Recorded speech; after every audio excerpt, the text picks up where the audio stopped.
All right, 8:49, everybody. And even though it's been a gloomy and wet start to the month, right? I mean, just look out your window this morning. The sun will make a comeback, yes. And eventually, that means more outdoor activities, which could potentially lead to more injuries. Yeah, so before you ramp up your spring fitness routine, we want to show you ways to protect yourself, protect your bones, your joints. And we're turning to one of New York's top orthopedic surgeons and the co-founder of New York Bone and Joint Specialists. So Dr. Leon Popovitz and his daughter Emily are here to show us how to avoid those injuries. So good morning to both of you. Thanks for being here with us.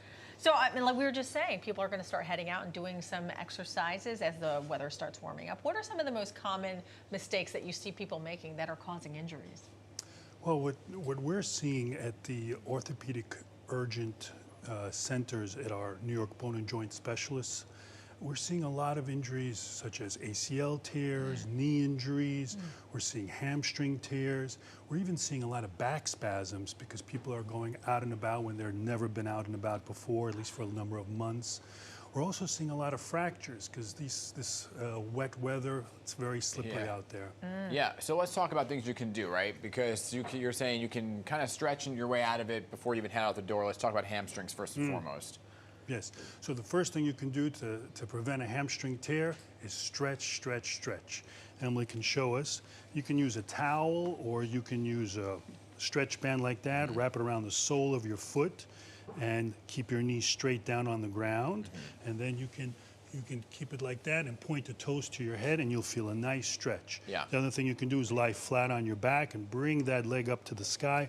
Always keep that leg straight, the knees straight, and you should feel a good stretch in your hamstrings. We're talking about like before you work out. Before you work out, before you go out and about onto the field, whatever you do, a good way to prevent, especially if you haven't been very active, good way to prevent these kind of injuries is to stretch before you go. Okay.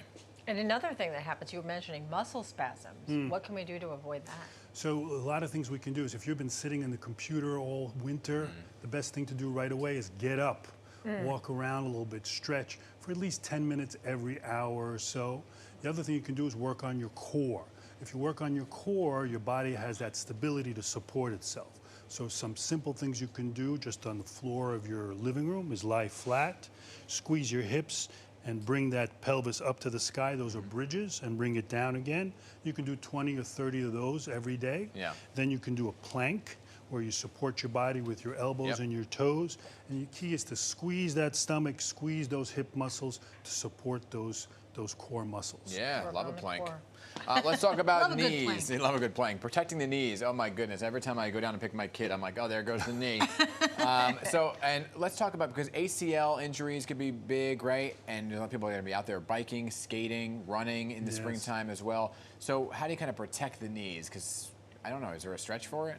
There are things we can do. So it's been shown, studies have shown that people who land from a jump with more of a, using their quadriceps muscles instead of their hip muscles, have a higher incidence of ACL tears.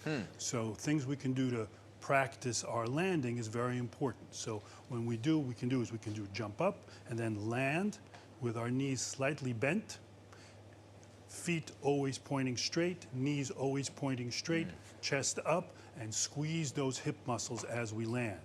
A big part of ACL injuries is also balance. So you can have somebody throw a ball, and as you go up, catch it, and then throw it back as you land. Because if you have your knees facing outwards, what can happen? Well, then you put a lot of torque on the central part of your knee, and you may tear your ACL. Ooh, ouch, ouch, ouch. And also, sorry, the knee injury of just picking a kid up is just old. You being old. Okay, got it. Old age. Yeah. Wouldn't quite say that. But is it true, though, if you work these muscles, though, if your muscles around your knees are stronger, Very important, yes. Quadriceps muscles, especially the inner quadriceps muscles, the IT band to stretch, those are very good exercises to keep your kneecap and your knees stable. Okay. It's also important to wear protective gear, isn't it? It is, it is. So if you rollerblade, skate, even bike or run, you may want to get these these great wristbands, they actually have been shown to be helpful against wrist fractures or wrist sprains.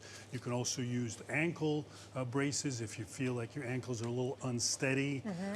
They're very, very helpful, and they fit right into the sneaker. Yeah, this is my favorite one, learning how to fall properly. But, I mean, it happens in such a quick instant that how do you really know how to fall properly? So our instinct is to fall on our arms outstretched. Yeah, because protect we're the trying to moneymaker. That's right, we're trying to catch ourselves. That's Face. Right. That's right. But if you can try to keep in mind, at least before you're out and about, hey, if I'm in an unbalanced kind of situation, what you want to do is you want to tuck your chin down into your chest. You want to bend your knees, bend your elbows, right? And then you want to try to do your best to slide and forward, slide to the side when you fall, slide to the side. You want to avoid stretching out your arm, avoid falling on your face. It sounds, in theory, fantastic. But in the like, I came out into this. Well, I won't say where I was because I don't want to get anybody in trouble. But I fell. I slipped on a cable and I fell, and I went airborne, and immediately the arm goes out. And I knew, I was like, oh gosh, I'm going to break something, but I didn't. But of course. You can't. I mean. So don't go on your wrist, you said. You don't. But it's so hard not to. You practice, practice, practice. Yeah. Practice falling. Just kidding. I'm just kidding. But again, can you show us again how to fall? So here. Bend your elbows, bend your knees, chin to the chest, and kind of roll to the side. So land on your side. Yes. Okay. Okay. All right. There you go. Not airborne and with the wrist out. Okay, got it. Dr. Popovitz, appreciate it. Emily, thank you for demonstrating everything. Thank you so much Good for to have having you us. here.